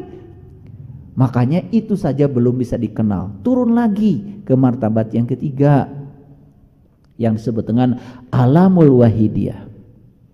Itu yang disebut dengan hakikat manusia. Ini pun baru hakikat manusia, hakikat manusia yang disebut dengan jiwa. Makanya, maaf, saya potong dulu sampai di sini. Nurullah, Nur Muhammad, Nur Insan, Gumulung Manunggal disebutnya adalah ruh. Nah, Nur Insan ini harus bersaksi pada Nurullah dan Nur Muhammad. Kalau dia sudah bersaksi pada Nurullah dan Nur Muhammad, itu sudah mengalami syahadat sejati. Makanya Raden Ronggo Warsito menyebut kitabnya beliau itu adalah Serat Wirid Hidayat Jati. Jadi apakah ini cocok dengan ajarannya Al-Quran? Cocok. Kan di Quran disebut laqad kafarul ladzina qalu innallaha salisu salasa. Kafirlah orang-orang yang mengatakan Allah salah satu dari yang tiga. Berbicara tentang Allah ya harus Nurullah, Nur Muhammad, Nur Insan. Satu kesatuan itu namanya tauhid. Itu dijelaskan dalam Quran surat Al-Maidah ayat 73. Nanti bakal masuk ke situ kalau yang mau belajar lebih lanjut. Ini baru brainstormingnya. Jadi ini bukan kajian, bukan santapan rohani, bukan. Ini baru kajian untuk mengantarkan kita supaya kita bisa santapan rohani. Santapan rohani belum. Kalau ngaji dengan saya jangan GR. Tadi saya ikut santapan rohani luar biasa. Apa? Ini baru santapan pikiran. Supaya pikiranmu mikir itu aja. Santapan rohaninya belum. Kalau mikir nanti akan sampai di mana rohani kita bisa menyantap. Ruh itu jiwa, ruh itu adalah nur, maka makanan ruh adalah nur pula. Makanya mohon maaf, saya menyitir bahasa Injil yang sangat simpel. Allah adalah roh adanya, dan menyembah Allah harus dengan roh pula.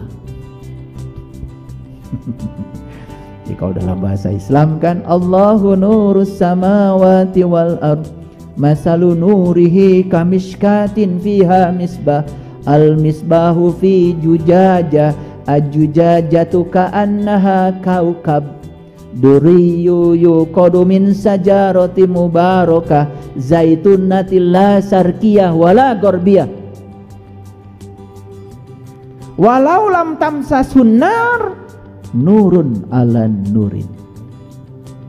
Harus ketemu dengan nur ala nurin, harus ketemu misbah, harus ketemu lampu dalam diri kita, harus ketemu dengan kaukab, bintang yang berkilauan, harus ketemu.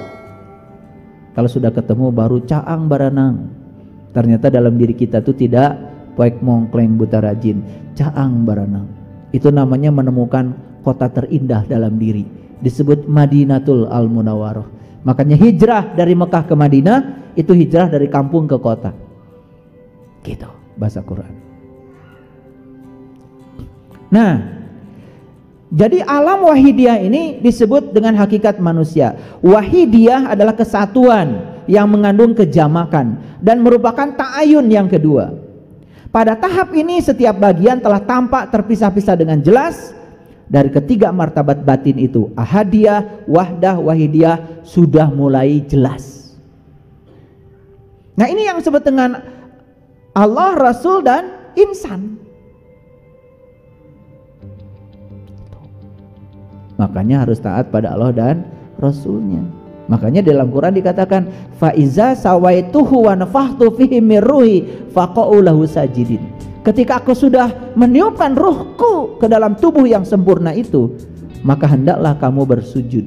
Jadi sujud dalam terminologi hakikat bukan sekedar membungkukkan badan, tapi sujud itu adalah jiwa selalu taat kepada sang pembimbing dalam dirinya, yaitu Allah dan Rasul yang sejati dalam dirinya. Nah, hadirin, kalau jiwa kita sudah manunggal dengan Allah dan Rasulnya, sudah bisa mendengar, berkomunikasi dalam diri, mual salah. Mual salah. Da salah mah asalna tina pikiran. Pikiran yang tidak tercahayakan oleh ilahi. Maka disebut pikiran gelap. Pikiran gelap itu yang disebut dengan ego. Ego disebut diri palsu. Jadi diri palsu itu adalah pikiran yang gelap.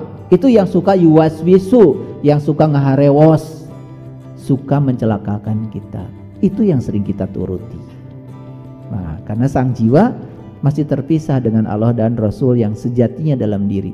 Makanya Rasul sejati itu ada di sini. Sifatnya 4, sidik, amanah, fatonah, balagoh. Aya di dia nyampak.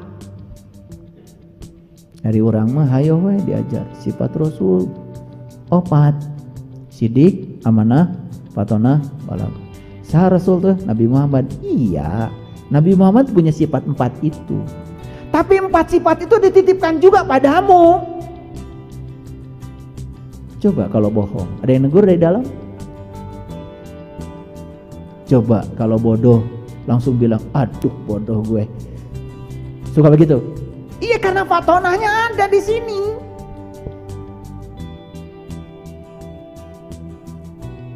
Nyata. Yang nanya kau, tara diturut kurang. Betul? Ya, insya Allah. Ya. Jadi ketiga martabat batin ahadiyah, wahdah, wahidiyah yang bersifat kodim dan tetap, dari sinilah akan memunculkan martabat lahir dan merupakan ayan kharijah. Itu yang melahirkan 4 martabat selanjutnya. Makanya dikatakan dalam kitab Lao Tse, Lao Tse itu bahasa Cina, kalau bahasa Arabnya Lut. Makanya ada nabi namanya Nabi Lut.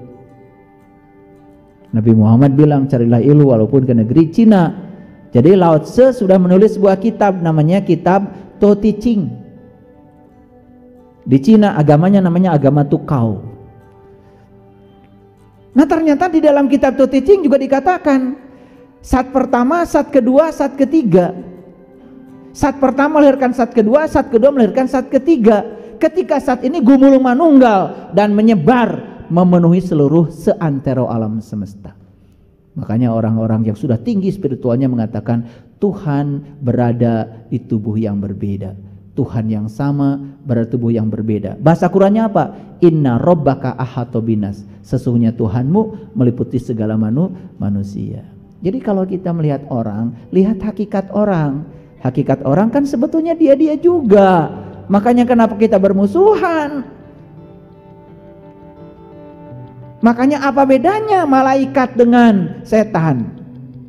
Setan itu melihat Adam cuma melihat Adamnya, luarnya, kulitnya. Karena masih punya penyakit kulit, belum bisa melihat hakikat Adam. Maka disuruh sujud pada alam, gak mau.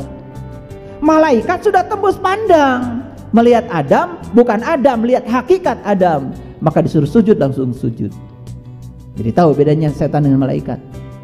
Setan itu manusia juga yang masih melihat manusia sebagai manusia saja.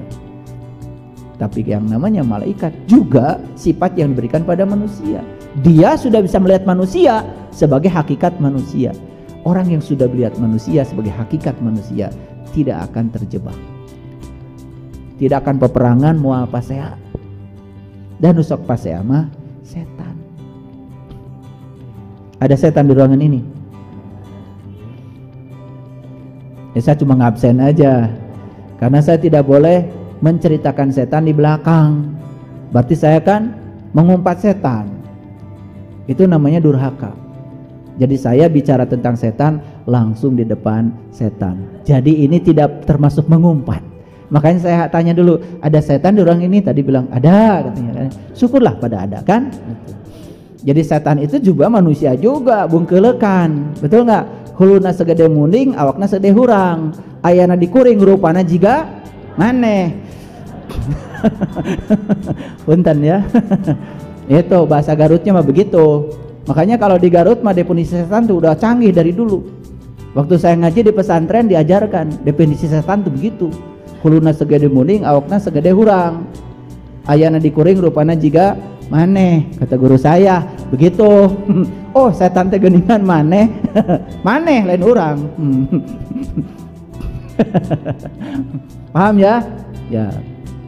Karena jam segini ini kadar gula udah mulai turun ya, jadi biasanya ngantuk, maka saya sedikit kasih candaan. Jadi setan ada ya, hadir ya? Oke.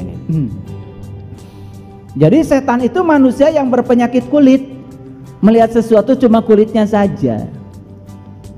Gitu. Kalau gitu setan pinter gak? Baca Quran. Pinter gak? Pinter. Makhrajnya pinter, idghamnya pinter, ikhfanya pinter. Cuma ngerti Quran kulitnya saja. Eusina mah teuing, teu nyaho.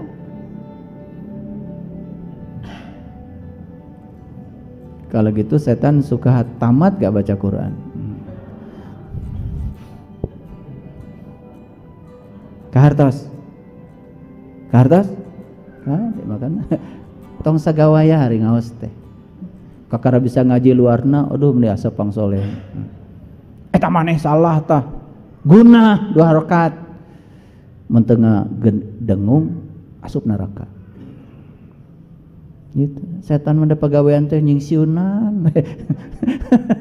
Ya, setik-setik neraka, setik-setik neraka. Alus setik surga. Iya. Ya. Gitu. Nah, ada 4 alam berikutnya. Alamul arwah diibaratkan sebagai sesuatu yang masih abstrak, kosong, sederhana. Masuk alam misal diibaratkan sebagai segala sesuatu yang tersusun secara halus, tidak dapat dibagi, tidak dapat dipisahkan satu dengan yang lain.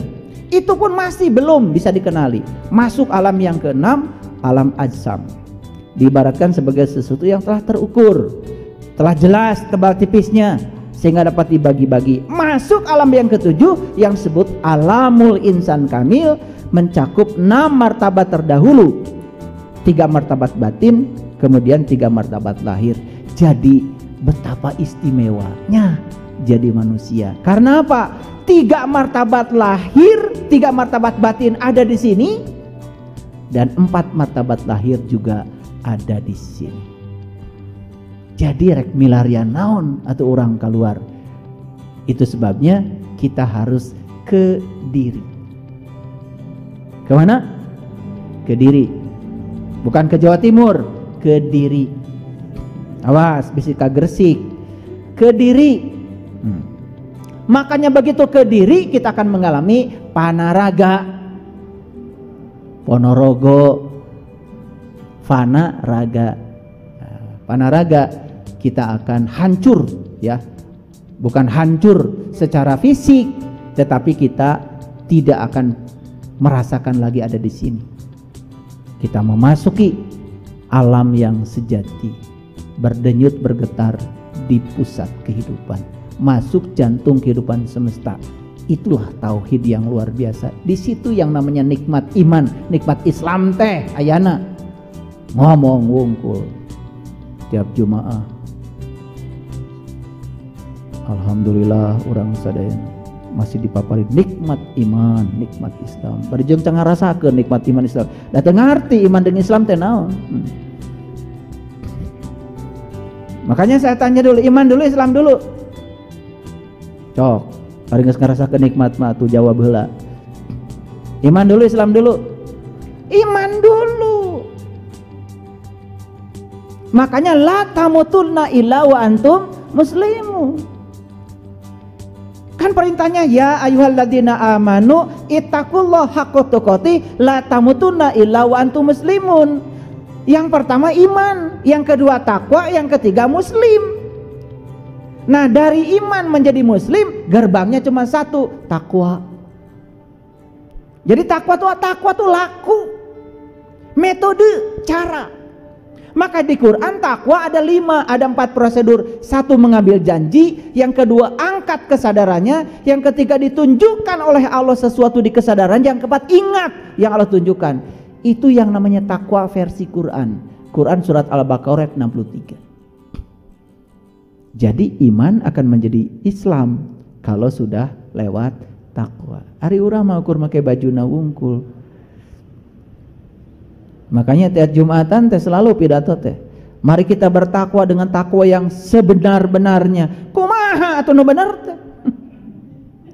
Tara dijelaskeun. Betul?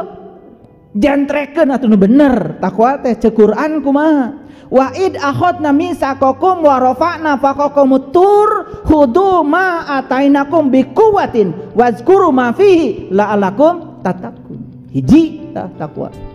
Nomor kedua, lamun hayang takwa kudu saum. Saum heula, iman heula. Iman heula, kagara saum. Hari ente. Heula ieu teh. Apa nu digerokan teh nu iman. Nah, maraneh hebat. Paruasa. Geus boga iman acan. Kakar kayak ngaku nges asa iman, itu lucu. Padahal ya ayyuhalladzina amanu kutiba alaikumusiyam kama kutiba alal ladzina min qablikum tattaqun. Kalau kita bisa siam, maka puncaknya adalah takwa. Siam itu apa? Berbuka dan berjumpa dengan Tuhan. Makanya harus takjil. Takjil tuh menyegerakan berbuka. Tong dituna-tuna berbuka mata kalbunya. Itu namanya takjil. Dar we takjil teh jadi dahareun maneh mah sibuk we ti jam 1 teh ngurus naon teh ibu takjil. Ari takjil teh bahasa Arab dari kata ajala. Ajala itu artinya bersegera. Cari cing wae. Segera berbuka mata kalbu, mempeng maneh boga raga. Mempeng aya keneh kendaraanana, isuk pageto ieu raga kendaraan eueuh dina diri urang. Maka di Quran dikatakan waman kana fi hadi a'ma wa huwa fil akhirati a'ma wa dul sabila. Cing sanu buta di dunia lebih buta lagi di akhirat, jalannya lebih sesat. Mengpeung urang ayeuna boga keneh kendaraan. Karena ini kendaraan terhebat yang diciptakan Allah untuk mengantarkan sang jiwa kepada Allah. Di sini kita akan mengetahui 7 martabat alam sekaligus. Hanya manusia yang diberi hak istimewa. Nah, bagaimana 7 martabat alam ini supaya jadi pengalaman? Tentu tidak cukup kalian mendengarkan ceramah ini, harus mengalami langsung. Setelah mengalami langsung, kita akan lupakan ceramah ini. Karena apa? Dari alam ahadiyah sampai alam insanul kamil, gumulung manunggal di diri. Kumaha kedah buktos, ari ngaos teh kedah aya buktos. Ieu mah araraneh. Ari judulna pengajian, ari praktekna maca deui.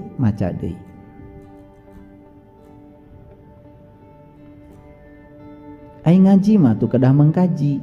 Kata dasarnya juga kaji. Jadi pengajian berarti sebuah kumpulan yang isinya mengkaji. Kalau mengkaji, menggunakan semua potensi pikiran dan akal budi, termasuk kesadaran. Itu mengkaji. Ari maca mah sanes pangaosan, sanes pengajian, eta mah pangaosan. Ya. Abdi di kampung gaduh kelompok pangaosan. Naon esina? Maca Quran ngalereskeun bacaan tajwid, ihfa, idgham, panjang pendek. Nah, eta mah pangaosan. Kade tong diberi judul pengajian aing ngaos sungkul. Kahartos. Urang makan kadang-kadang ari judulna zikir, ari perak-perakannya nyebut. Padahal zikir mah mengingat mah enggak ada suaranya. Betul? Pasalia wae. Da teu hartos teh apanya? Tajil ge jadi dahareun. Betul enggak? Ari imsak naon Ibu? Imsak itu artinya akhirkan. Segerakan berbuka namanya takjil. Kalau sudah berbuka akhirkan. Jangan sampai nutup lagi. Imsak. Terang imsak. Eta cenah urang teu meunang dahar nginum deui. Tuh jadi pasalia. Da teu ngarti teh. Da ceuk batur imsak teh kitu geuning. Imsak cenah geus tong dalalahar. Da urang mantaran nanya, cek batur kitu teh, kitu we. Laras teh? Iya. Resep ngiluan batur teh. Padahal di Quran jelas, wa may yattabi'u aksaruhum illa dzan. Kebanyakan manusia mengikuti sesuatu dengan persangkaan saja. Inadon la yugni minal haqqi syai'a. Sesungguhnya persepsi, persangkaan, pembenaran itu bukan kebenaran. Itu bahasa Quran. Oke. Baik, kita lanjut. Jadi dari penjelasan yang tadi, untuk apa para leluhur kita membedah martabat 7 alam? Seperti itulah Allah turun tahta, saking ingin dikenal. Jadi mengenali dia dari mana? Iya dari sini, mengpeng ayeuna jadi jelema. Makanya manusia yang tidak menggunakan kolbunya untuk memahami, melihat dan mendengar, kan kata Quran ulaika kal an'am, teu direken jelema. Ulaika kal an'am sama saja dengan binatang. Hoyong disebut jalmi. Apa ari jalmi mah saurang orang Sunda oge. Jisim abdi, jisim kuring. Awas deh, jisim kuring, jisim dan kuring. Aya jisimna, aya jasadna, aya kuring nuka kurung ku kuring. Jadi harus kenal dua-duanya, lahir batin. Makanya ngomong tuh jangan asal. Duh, lur kita ngasih sesuatu tuh sudah luar biasa. Cuman sayang kitanya tidak peduli. Nah sekarang mari kita lihat ayat ini. Silakan lihat ayat ini. Ini Ali Imran ayat yang ke-6. Huwallazi yusawwirukum fil arham kaifa yasha. La ilaha illa huwal azizul hakim. Dialah Allah yang telah membentuk kamu dalam rahim sebagaimana yang direncanakannya. Ayo sadari kalimat ini. Di mana kita dibentuk? Di rahim. Hasil apa? Hasil pelukan. Ingat, kalian itu bukan hasil pukul-pukulan. Hasil pelukan. Dalamun pukul-pukulan mual jadi. Betul apa tidak? Sadar, oh saya itu hasil pelukan. Nah orang teh pasea wae. Salah tah. Kalau kita sadar kita hasil pelukan, sili asa, sili asi, sili asu. Sadar hasil pelukan kita itu hasil buah cinta, cinta yang disemaikan Allah pada ayah dan ibu kita. Itu yang membuat mereka berpelukan, bukan? Lahirlah kita. Alhamdulillah geuning abdi teh buah cinta Gusti anu dipasihkeun ka ibu Rama abdi. Itu kalau sadar itu aja jelema teh moal aya anu jahat, moal aya nu ngewa ka batur, nyahan dedehan. Ieu mah aduh. Batur meuli TV, maneh anu pusing. Batur meuli mobil, jalan-jalan, maneh anu lieur. Pasti orang kayak gitu penyakitnya hipertensi, kolesterol, asam urat. Nih, diuk saeutik nangtung langsung umur kakak 40 tahun begitu cengkat kunang-kunang tak lo bating segala di pikiran. Jadi garing teh lahir batin, betul? Iya. Jadi kalau lahirnya gering itu teh tanda batin oge teu damang. Ya lahir nama gering, batin nama teu damang.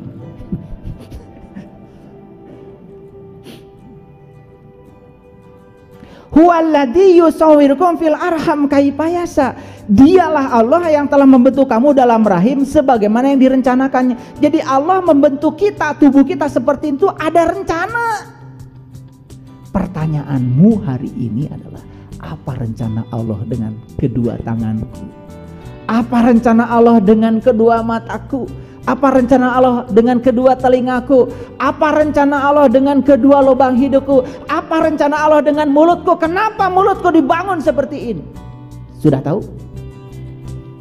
Itu yang menyebabkan kamu selama ini menggunakan tubuhmu suka-suka kamu, tidak sesuai dengan rencananya, rusak tubuh ini. Kayak orang bikin rumah, ada kamar, ada ruang tamu, ada dapur, pasti sesuai dengan rencana. Begitu dipakai, nggak ngerti yang make, bawa kompor ke kamar. Nya kahuruan atau di kamar. Makanya kamar kita ini kahuruan terus kalau bawa kompor, salah nempatkan kompor, tidak sesuai rencana. Nah, ngaji dengan saya sebetulnya nanti saatnya, ini masih bicara umum nih.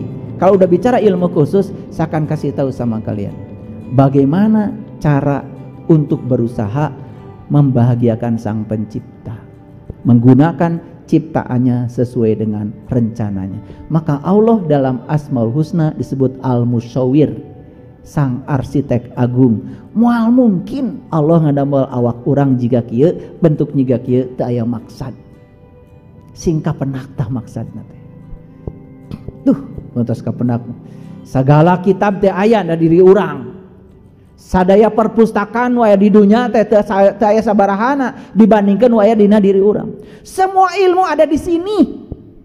Saya kasih tahu, 30 juz Quran ada di sini. Inna alaina jam'ahu wa qur'anahu.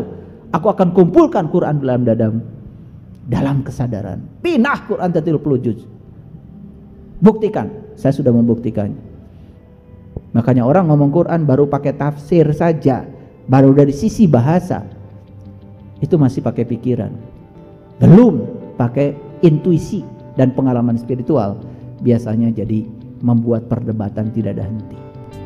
Nanti kalau sudah mengalami moal debat deh, nusok debat mah nu ieu can nginum kopi, ieu can nginum kopi, ieu can nginum kopi, dor para saya. Padahal marana teh kakara maca buku tentang kopi taeta. Bere we kopi tiltulanana. Geuning kopi teh kieu. Kumaha? Sarua euy. Eureun debat nanti. Kalian dulu nih, resep pisan ari debat teh nya. Asapang akang, asapang menang. Padahal sarua kabeh dongeng. Betul nggak? Iya, belum merasakan. Inilah pentingnya. Maaf ya, saya kadang-kadang ngomong harus pakai bahasa jelas. Kalau tidak jelas, saya nggak ngerti-ngerti. Jadi untuk apa kita hidup di dunia ini? Satu, kita dirancang untuk kesenangan Allah. Dua, kita dibentuk untuk menjadi keluarganya Allah. Terhormat gak jadi keluarga Allah? Kan kita ini bagian dari Allah. Yang Allah tiupkan ke dalam diri kita tuh ruhku, bagian dari dirinya. Kita ini keluarganya Allah. Aduh, keluarganya Allah terhormat sekali. Yang ketiga, kita diciptakan untuk menjadi serupa dengan Dia. Makanya kita dikasih berbagai macam peristiwa itu supaya dulu kita sabar, jadi tersabar, disabarkan supaya serupa dengan Dia. Karena pulang kepada Dia, kita tuh harus sudah serupa dengan Dia supaya bisa bersenyawa dengan Dia. Jadi semua yang terjadi dalam hidup ini sebenarnya cara Dia untuk membuat kita serupa dengan Dia. Itu sebetulnya, makanya jangan ditolak. Yang keempat, kita dibentuk untuk melayani Allah. Dan yang kelima, kita diciptakan untuk sebuah misi. Misi siapa? Misi Allah. Masih ingat waktu Pak Jokowi jadi presiden, tidak ada visi misi menteri, yang ada cuma visi misi presiden. Sama Allah juga ketika menciptakan kita, tidak ada visi misi kamu, kata Allah. Yang adalah visi dan misi Allah. Tugas kamu adalah ngikutin apa menjadi tujuanku. Makanya biarkan diri kita digunakan Allah untuk tujuan Allah. Jangan terus-menerus menggunakan Allah untuk tujuanmu, karena itu sumber penderitaan. Itulah judul kita. Udah mulai terasa? Oke. Terasa kan? Iya. Sing rumasa. Terasa dan sing rumasa. Apaan gitu orang teh? Selama itu. Betul? Iya. Asa soleh ngatur-ngatur Allah teh. Pasti di rak buku di rumah teh pasti ya ada kumpulan doa-doa mustajab.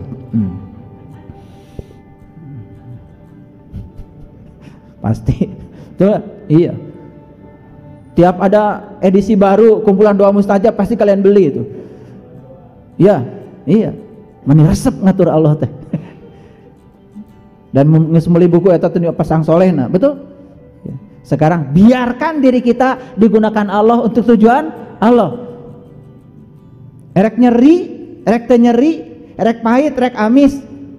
Kalau untuk Allah, untuk tujuan Allah, pasti baik. Karena kita ujungnya harus menjadi serupa dengan Dia. supaya kuat, diberi tantangan oleh Allah supaya kuat, supaya sabar, dihadirkan orang-orang yang tidak sabar. Gitu cara Allah. Orang menolak wae. Hayang teh balat teh nu sabar kabeh, moal naik sabarna. Da sabar teh kakara naik lamun urang dibere anu teu sabar. Jadi dikontrakkan, tapi itu untuk tujuan Allah. Jadi menjadi keluarga Allah istimewa. Istimewa. Hak istimewa yang terbesar dalam hidup kita adalah menjadi bagian dari keluarga Allah. Masuk ke dalam keluarga Allah adalah kehormatan tertinggi dan hak istimewa yang luar biasa yang dapat kita terima. Tidak ada yang sebanding dengan itu. Jika kita merasa tidak berarti, tidak dikasihi, tidak aman, itu berarti kita belum menjadi keluarganya Allah. Masuk ke keluarganya Allah. Makanya dalam istilah para nabi, para rasul disebutnya dulu ahlul bait. Gitu. Makanya para sahabat sering disebut ahlul bait. Istilah lain dalam Al-Quran disebutnya ulul albab. Ulul albab, pemilik lub, sudah masuk di keluarganya Allah. Jadi sebuah perjalanan hidup ini harus punya tujuan. Tujuan siapa? Bukan tujuan kita, tujuan Allah menciptakan kita. Makanya hidup harus digerakkan oleh tujuan Allah. Bagaimana caranya? Semua diawali dengan Allah. Innalillah wa inna ilaihi raji'un. Semua diawali dengan Allah dan akan kembali pada Allah. Jadi kita ini ada bukan karena kebetulan, karena tadi kita ada direncanakan Allah. Mari kita koreksi sekarang. Apa yang menggerakkan hidup kita? Ini lihat saya semua. Saya sudah survei. Saya sering diundang di banyak perusahaan untuk ngasih pelatihan karyawan. Saya tanya, kenapa Anda kerja? Jawabannya, kalau saya nggak kerja, saya nggak punya uang. Kalau saya nggak kerja, anak saya sekolah gimana? Kalau saya nggak kerja, saya nggak punya rumah. Kalau saya nggak kerja, cicilan saya nggak kebayar. Kira-kira apa yang mendorong dia bekerja? Allah atau rasa takut? Takut kan? Takut apa? Takut kekurangan. Sekarang periksa diri kita. Betul nggak? Kita kerja selama ini digerakkan oleh Allah, digerakkan oleh tujuan Allah, atau digerakkan oleh rasa takut kita sendiri. Makanya selama kalian bekerja dengan rasa takut, kalian akan menarik ketakutan baru. Itu namanya like attracts like, yang serupa menarik yang serupa. Hukumnya namanya the law of spiritual attraction, hukum tarik menarik spiritual. Loh, kenapa saya kok sudah bekerja tetapi kok tidak cukup, malah banyak yang menakutkan? Karena kamu bekerja, basicnya yang mendorong kamu bekerja adalah ketakutan. Maka yang akan datang pada dirimu adalah hal-hal yang menakutkan. Akibatnya rezeki tidak berkah. Sedikit menakutkan, banyak juga tidak berkah. Tuh, saya mencoba mensurvei orang-orang yang kalangan akademisi. Saya tidak menemukan jawaban dari mereka, kenapa kamu bekerja di sini? Harapan saya jawabannya, saya bekerja di sini karena saya sedang dipakai oleh Allah menjadi kepanjangan tangan Allah untuk menyampaikan cinta kasih Allah pada orang-orang yang butuh keahlian saya. Saya diberi ilmu hukum karena Allah menitipkan ilmu hukum pada saya. Saya jadi dokter karena Allah menitipkan ilmu kedokteran pada saya. Saya jadi ahli matematika karena Allah menitipkan matematika pada saya. Saya jadi ahli fisika karena Allah menitipkan ilmu fisika pada saya. Saya bekerja di sini bukan karena saya pegawai negeri, bukan karena saya digaji, tapi saya bekerja di sini karena saya dipakai oleh misinya Allah untuk menyampaikan cinta kasih Allah pada orang-orang yang butuh keahlian saya. Jarang yang menjawab begitu. Makanya teu mahi wae gajina. Iya, ngutang wae. Makanya wajahnya juga mengerikan kayak uka-uka. Ini penting. Makanya kenapa Nabi Muhammad mengajarkan kullu amrin dibalim la yubda'u bi basmalah fahuwa afdal. Setiap pekerjaan mulailah dengan basmalah. Atas nama Allah Anda bekerja. Uang, gaji itu hadiah dari semesta karena kebaikan. Disitulah nilai keberkahan akan datang. Bayangkan sekarang orang bekerja terus mikirkan uang. Dia gajian tanggal 1 terus mikirkan tanggal 1. Aduh lila kene.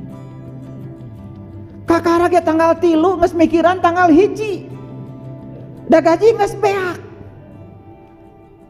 Gaji sebulan 2 hari habis. Baru tanggal 3 ya. Kakara 2 poin di tanggal 1 gajian nges mikiran tanggal 1 nu bakal datang. Teu riweuh kumaha hirup kitu. Tidak ada pelayanan buat Allah, tidak merasa diri sebagai pelayan. Saya kasih tahu, semua orang yang bekerja, yang mengaitkan pekerjaan dengan uang, dia hanya dapat uang. Sebentar ada, sebentar tidak ada. Tapi kalau dia menjadi pelayan Allah, percaya sama saya, tidak akan kurang uang. Selalu ada. Itu yang disebut dengan wa may yattaqillaha yaj'al lahu makhraja wa yarzuqhu min haitsu la yahtasib. Wa may yatawakkal 'alallah fa huwa hasbuh. Innallaha balighu amri qad ja'allahu likulli syai'in qadir. Eta doa teh disebutnya doa 1000 dinar. Dibaca 1000 kali unggal isuk. Bagi malarat teu boga duit. Batur geus garawe maneh maca doa eta keneh 1000 kali. Masih percaya keneh mun dibaca can 1000 kali maneh bahkan arti mana? Da duit mah kudu dijemput teu boga leungeun, teu boga suku. Kade duit teh teu boga suku. Mau datang sorangan kayak mah teu dijemput. Makanya 3 cara cari uang saya kasih tahu. 1, bekerja dengan sungguh-sungguh karena Allah. Yang kedua, banyak memberi. Banyak memberi.